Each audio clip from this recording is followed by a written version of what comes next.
Welcome to Bikes BS4ல Activa 3G வண்டி பக்காவாக இருக்குது.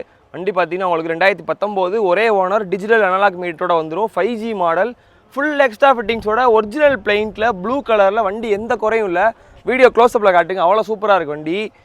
பார்த்தீங்கன்னா எல்லா எக்ஸ்ட்ரா ஃபிட்டிங்ஸ் இருக்கும். மதுரை வண்டி ஒரு ஓனர். பெயிண்டில் வந்து பார்த்தீங்கன்னா சின்ன ஸ்க்ராச்சஸ் இருக்கும், மைனூட் ஸ்க்ராச்சஸ் தான் இருக்குமே தவிர மேஜராக ஸ்க்ராச்சஸ் கிடையாது. Original paint, digital meter, analog meter. Digital மீட்டரில் கிலோமீட்டர் பார்த்தீங்கன்னா மொத்தமே உங்களுக்கு 19,217 தான் மொத்த கிலோமீட்டர் ஓடி இருக்குது. மிரர் எல்லாமே பக்காவாக இருக்குது. வண்டியோட வந்து எந்த குறையுமே இல்லை. புது வண்டி எடுத்து ஓட்டுற மாதிரி இருக்கும் இந்த 19 வண்டி. கார்பரேட்டர் வண்டி முக்கியமாக 20 அப்புறம் ஃபுல்லாகவே உங்களுக்கு சென்சார் மாடல். இந்த கார்பரேட்டர் மாடல் மிஸ் பண்ணாமல் எடுத்துக்கோங்க. 19க்கு நம்ம Bikesல பெஸ்ட்டாக கேட்குறவங்கள 50,000 ப்ரைஸ் ஃபிக்ஸட் இல்லை. ஒரு 18,000 முன்பணமாக கட்டிங்கன்னா சிபில் ஸ்கோர் இல்லாமல் ஃபினான்ஸ் அரேஞ்ச் பண்ணிடலாம். வண்டி இருக்கடா Bikes. நீ போஸ்ட் பண்ணுற டேட் August 1, 2025. BS4 ஆக்டிவா மிஸ் பண்ணாமல் உங்கள் ஃப்ரெண்ட்ஸுக்கு ஷேர் பண்ணுங்கள். தேங்க்யூ.